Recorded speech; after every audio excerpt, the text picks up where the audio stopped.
What's up, everybody, and welcome to ITG Daily, the show that brings you the hottest in gaming news. I'm Drew Bosley, and that's the one, the only. It is Scott Savage. Scott, what's going on today, buddy? Oh, again, I'm still trying to pick out what games I want to play, but I keep getting caught back in the past. Ooh, you know what? There's nothing like nostalgia sometimes. Just draw you back in. And hopefully we draw everybody in too, Scott, over on twitch.tv/the official ITG, as well as YouTube at ITG at 11 a.m. Eastern, Monday to Friday. But if we don't draw you in over there, maybe you can hit us up over on the podcast and, of course, those beautiful TV networks around the globe. What's nostalgia kicking you in for there, Scott? Well, I think I'm thinking of Dead Island, and in preparation of the new Dead Island, I'm going to go through Dying Light 2. That's what I'm going to do. I bought it finally, so we'll see if it comes to Game Pass. I'll be angry but not surprised. It's coming next. You just wait. Scott bought it. Well, that's what's coming next to Game Pass, everybody. So get ready. Don't buy it. Scott, coming to today's show, though, Microsoft says they offered Sony a 10-year deal for Call of Duty on PlayStation. Zenimax Online Studios has grown to create their next IP. And Rainbow Six Siege, one of our all-time favorites, has the biggest update yet. It's a good one, too. I looked over we got a press release on this. So this is like, wow, there's some big changes coming. It's pretty cool. Yeah. But to kick things off, let's kick it over to Tom Ivan at VGC. Microsoft says it offered Sony a 10-year deal to keep Call of Duty on PlayStation. Oh boy. Microsoft has reportedly offered Sony a deal that would see Call of Duty franchise remain on PlayStation for a decade. The Xbox maker told the New York Times that it offered the 10-year deal to Sony on November 11th. Sony declined to comment on the claim. The future of the Call of Duty series as a multi-platform product is one of the key areas being examined by worldwide regulators, scrutinizing Microsoft's purchase for $68 billion, Scott. That is a ton of money. Obscene amount of money. I'm still unclear of how these different regulators can really enforce a company that's multinational like this. I still don't quite understand the situation, but it's gone on for so long now. That's the part I do understand. Yeah, absolutely. In September, Xbox Phil Spencer said Microsoft is committed to making Call of Duty available on PlayStation for several more years. Well, apparently a decade, Scott. That's where it comes to. However, PlayStation boss Jim Ryan, who is reportedly seeking access to future Call of Duty games on equal terms, is in perpetuity, responded publicly by calling Microsoft's proposal for keeping the series on PlayStation consoles inadequate on many levels. We did hear that not too long ago, Scott. Interesting little offer, though. As this deal progresses, there's more and more info that comes out, and we've said we'll be covering this for months to come because they're nowhere near finalizing this deal. The last we heard, Scott, I believe it's not coming into a final until March, give or take, is kind of what we've heard. I think rumblings as of, right? But as of right now, it's got a 10-year deal for Call of Duty on PlayStation. Do you think that even happens, or will they cut that off even sooner? Well, if they make a deal, I assume that would have to be part of the fine text. They would have to honor that deal or face huge financial repercussions. For sure. But then again, it is Call of Duty. Maybe that is beneficial still. Somebody has to do the math on that. Well, okay. Even if they take $500 million of fines, we'll say, they might just recoup that on Xbox platform and deny Sony that still. Well, that's just it. So we've heard rumblings and mixed, I think, findings of whether or not Call of Duty is actually coming around for a new game next year. Technically, no, but a hefty piece of DLC for Modern Warfare 2 is imminent for next year.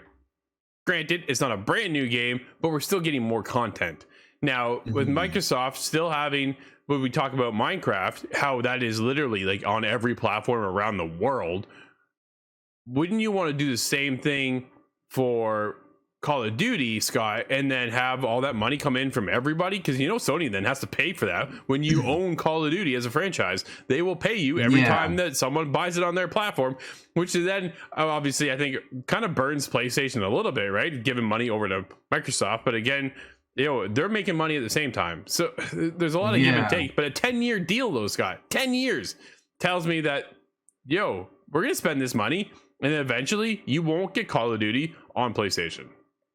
Yeah, I feel like this has almost pushed that to a definitive kind of state. Yeah. Unless they ink this deal, it will be secluded onto one system. Whereas it was kind of a question before all this regulation came up, where will they not? Yep. And unfortunately, I think it's Jim Ryan that's kind of blown the horn a little too loud. And I imagine there's going to be almost like a spite decision because of this. It kind of does make you wonder whether or not that is going to come into a factor here now that with all the backlash from Sony and just not wanting to play nice at all when it comes to Call of Duty. They want Call of Duty to remain on their platform, not only for 10 years, but for 20, 30, 40 years, because who knows how long this franchise will actually stick around for. Granted, we've seen the likes of Hitman stick around for decades. We're now like 20 years into that franchise. So Call of Duty, I don't imagine is going to go much. Dude, you think it's going to go another 10, 20 years, 30 years? Call of Duty, I think so. Yeah. When did they rise to supremacy? Was that really about 20 years ago, I think? It's crazy. If I can recall, there was Call of Duty 2, Call of Duty 2 Big Red 1, and that's when the 360 came out with Call of Duty 3. So that's kind of where they rose to prominence. And well, does anybody remember Medal of Honor anymore? Oh, it's funny. I just saw something about that franchise not too long ago, actually. I think it was in our Slack. They want to reboost and come out with another iteration, essentially. Sure, I get it. Yeah, well, it's good to have goals, but at the same time, the last one I think was just a complete commercial failure. Well, the last one was VR only as well. Like, there's that to take into account. I'm thinking of one back further than. Yeah, that one didn't do well at all. So, but getting back into Call of Duty, I think this kind of goes in hand with, I honestly, I feel kind of like Jim Ryan has a case here, Scott, and the fact that we'll play devil's advocate here for PlayStation and say, you know what?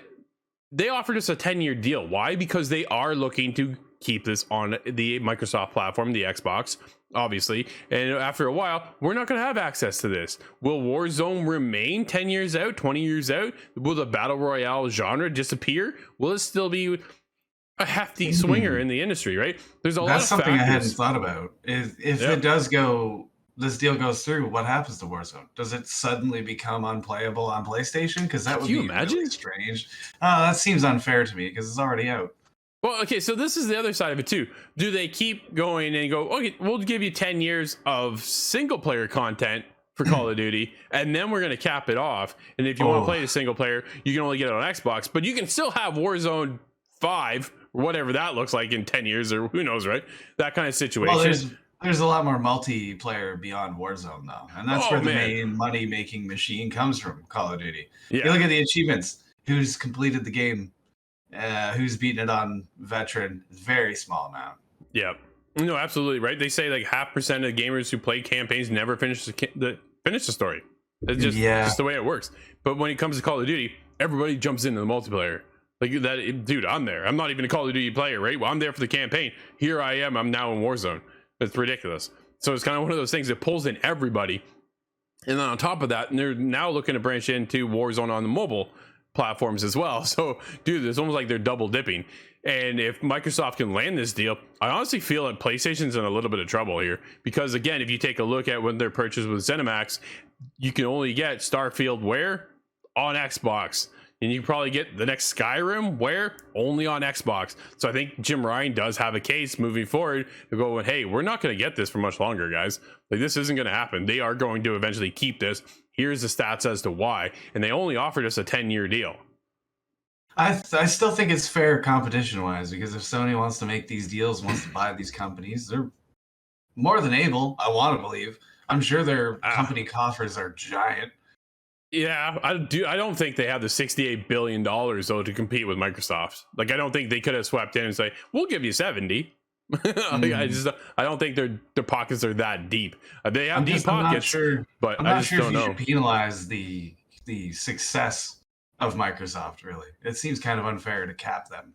No, absolutely, I get that too. Right? Like, there is that point as well, but at the same time, I just don't think PlayStation does have those deep pockets like Microsoft does, because Microsoft has more than just Xbox.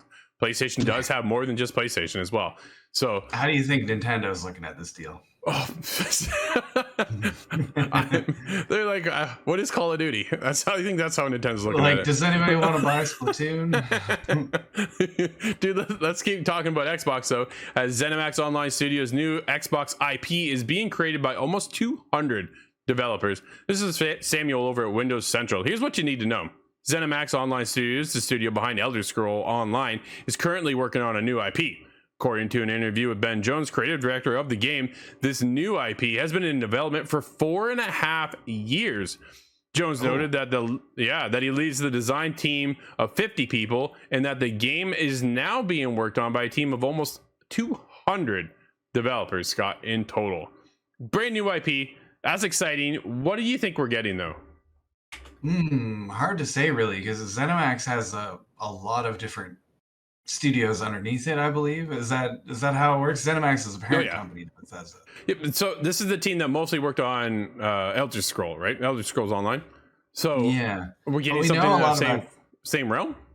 Well, I thought Starfield was the only real kind of game in that direction that they're working on right now, because everything's been so, you'll see the next Fallout after that. You'll see the next Elder Scrolls after that. So I'm wondering if is some sort of other spin-off now? Are we going for a fourth kind of franchise? Or, well, ZeniMax and Bethesda, I believe, also work on the new Wolfenstein series. Well, that's Machine Games, but that wouldn't be a new IP, though. No, it wouldn't be a new IP. So, and neither would Quake, although I'm still waiting for the Quake remaster. There's like, where's this game at? Where's this one? Why don't you bring that one back? And then I'll take this one too.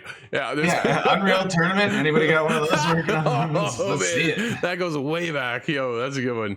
Yeah, that's funny. It is cool to see that they've expanded their team. Obviously, they've drastically expanded, going from 50 to 200 developers to expand that into a whole other realm. The question is, what style of game?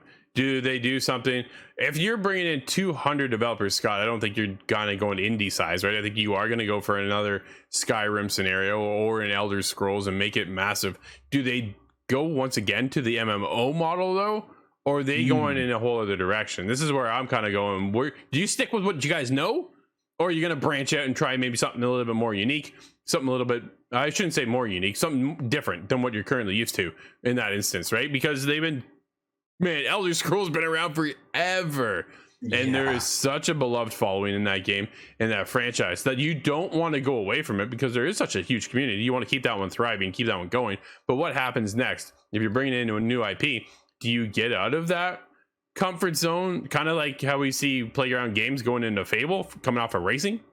That's exactly what I was thinking of. Yeah, what would you throw them on in that scenario? I'm not really certain, but ZeniMax is a company that I really do generally enjoy their releases. So I'm hoping for whatever this is, we'll see something soon.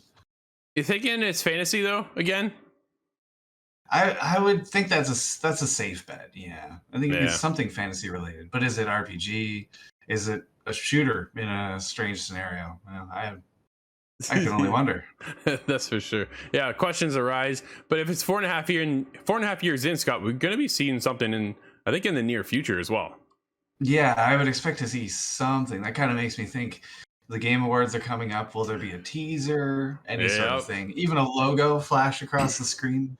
That's probably a good call. If they're talking about it now, we will probably see something at the Game Awards, which is only less than a month away now at this point. So that's around the corner. Does that begin on the 8th? Does it? Yeah, it's December 8th. We're going to go watch the Game Awards. We'll be live reacting once again. Scott will be back doing that. Who's back again, though, Scott? It's Ubisoft. Premiere. Oh, yeah, we'll be. It's a drinking game. Ubisoft's biggest update yet for Rainbow Six Siege. Ubisoft revealed Operation Solar Raid, the final season of Rainbow Six Siege's Year 7, will arrive on December 6th, Scott. The game-changing season will introduce many long-awaited features, including new security measures, cross-play and cross-progression, a new and improved battle pass. Dude, I saw the battle pass. That is cool. A new map, new Colombian operator, and a new ranked 2.0. Additionally, near collaboration with Square Enix, featuring skins from Nier Automata, Potato Patata, and Nier Replicant version 1500.732.514.9, whatever number is. Version .1.22474487139. Yeah, so it says it comes out today. I don't know why they chose that. It's a very meta name, actually. If you got into the Nier series, that does make sense in a strange way. Yeah. It's I've never been into it. I've seen it from a distance, and definitely looks cool. Did you ever play or see any Drakengard? No. That's the precursor series. They're both related. Gotcha. Did you play those? No, I haven't played it myself, but I've seen quite a bit of gameplay. Somebody I know was really into it and showed me all about it. So the new skin is for Iona, and I do find it a bit of a weird crossover. Don't you? Because she's got that white hair, that does actually blend pretty well. It kind of works, right? With 2B, 2B being the character you are in Automata. Yeah, but Operation Solar Raid shines light on new defender Solace and her Spec.io electro sensor gadget that gathers critical intel. It's basically, dude, she is IQ as a defender, so she can detect gadgets when the barricades are getting shot up. When operators are holding up the smaller barricade, they can bust through the wall. You can pick up where drones are at. You can pick up where the claymores are marked down, like everything, and you can tag it. Let the rest of your team know. It's an interesting little twist. If an enemy team is on their drone, they made a point of pointing this out. You see the phone they're using to control it, so it gives away the actual identity and location of that person. And that seems really cool to me. Jackal, one of my main picks, hasn't been my main pick in quite a while, but when you turn on the goggles to see footprints, that makes you visible. Right. Yeah. Which I'm already crafting a trap based on that. So, interesting new operator. I am anxious to jump in and try that one out. Solar Raid also creates a new experience to the ranked playlist. Firstly, ranked players is no longer decided by the MMR, but by how many ranked points they win or lose after every ranked match. Each rank now has 5 divisions. Each division ranks 100 ranked points to advance to the next. In addition, a new ranked Emerald has also been added to Platinum and Diamond, which I will never achieve, Scott. Yeah, we're solid leaders of Copper 5, I think. Yep. Well, we make the joke that if there was a wooden bracket, they would have given me that sometimes. Secondly, that's generally because of the disruption that happens in games, though. It's not even necessarily our skill level, which I'm sure everybody says that. But if you played Siege, half the games you start, your teammate turns and shoots you right in the face. Oh, man. But they've added a change to that. That's another thing that's going to happen. If you're in the setup phase, you cannot shoot your teammates. There is no friendly fire. So it's going to be really strange to see what happens after that. Yeah, and then what? Then they kill you afterwards? Like, it's one of those things. Secondly, as MMR has been separated from players' ranks, it will be known as a new value, skill. Skill is a hidden value for all playlists and will carry over from season to season. There will be no more squad MMR restrictions, which is nice because I knew sometimes we're trying to play ranked with Luke and stuff and things just weren't lining up. You couldn't do it. But a new algorithm will adapt matchmaking despite varying skill levels among squad mates.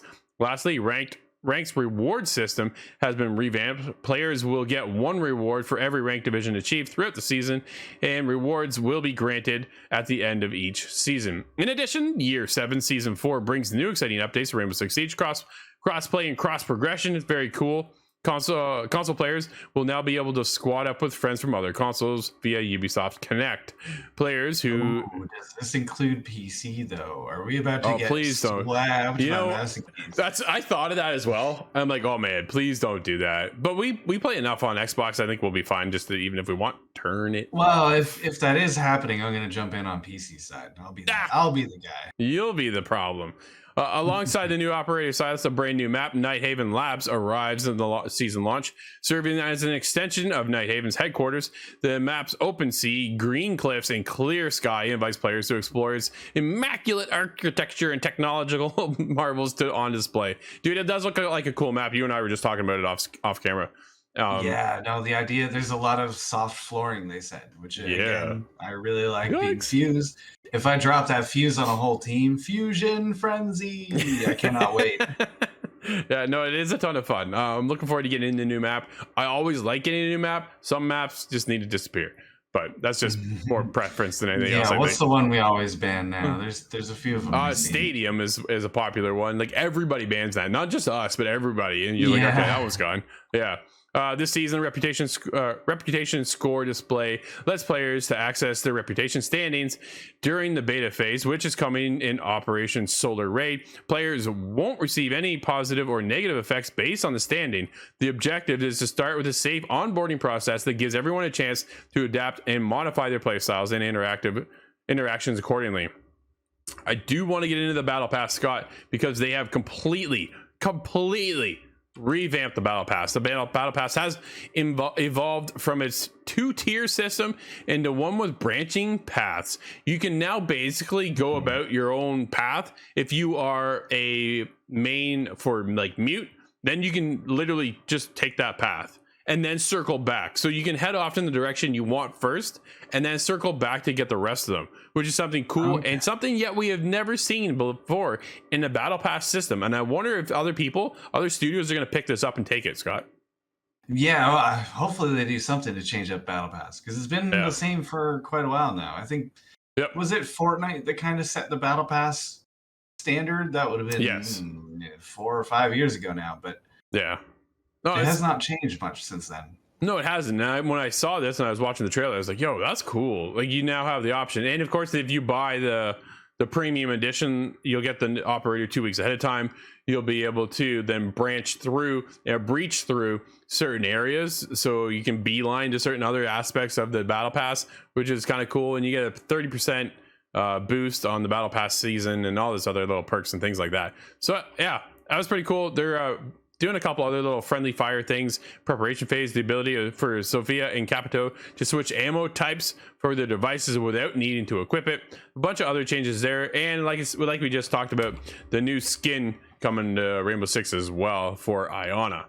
And of course, this is quite a strange combination there. Yeah, I'm not sure who out of all of the games across the universe they went near. Yeah, and they're also bringing the ability to be able to mess with your drones and like actually customize them a little bit. Oh, that's cool. Yeah. So yeah, a lot going on, man. Can I make mine a hoverboard and ride it around? No. No, that's too bad. Dude, I want to get into maybe. Can we get into one last one?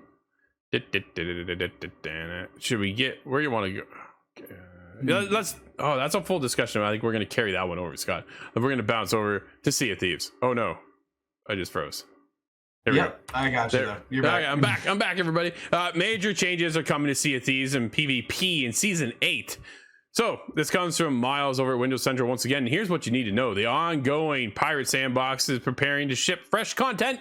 Once again, Season 8 Sea of Thieves launches on November 22nd, 2022. The upcoming season brings PvP on demand and much more. Scott, PvP always an element within Sea of Thieves. This time they're they even had like a PvP mode, which I thought was really cool. What arenas were. Yeah, and well, they took it away, so now it's I guess back. There's other ways you could get points. Maybe it didn't necessarily result in combat like they expected. They want to have a battleships mode, I guess. That's more cool. or less. Yeah, in Season 8, Sea of Thieves empowers players to participate in PvP encounters via the Hourglass of Fate in the ship's captain quarters. Pledge your allegiance to one or two factions and opt into PvP matchmaking that literally plunges your cruise ship into the depths of the ocean in search for a worthy contender. And then from there, you actually just battle out for see who survives. Dude, it's pretty cool. That's cool. Yeah. So they're always innovating and changing Sea of Thieves. Man, I can't believe that game is still around. I have an old friend of mine that streams that on Twitch all the time. Darth Maxor is his name, and I'm hoping to watch him play this because the guy's really good, man. I saw him land a headshot from kilometers away. Oh, that's nuts. It's one of those, it's still going. I want to jump in, and then we're on other stuff. Right? That's the way it goes. Absolutely. But Scott, we do have a couple games out today. What are they, my friend? We have Evil West on PlayStation 4, 5, Xbox One, XS, and PC. Gungrave Gore is on PlayStation 4, 5, Xbox One, and XS. Just Dance 2023 is coming out to PlayStation 5, Xbox Series consoles, and Switch. Ship of Fools is on PlayStation 5, Xbox XS, Switch, and PC. And that'll wrap up today's show, everybody. Thank you so much for watching. This has been ITG Daily, the show that brings you the hottest in gaming news. Until tomorrow, I'm Drew, that's Scott. We'll see you inside the game.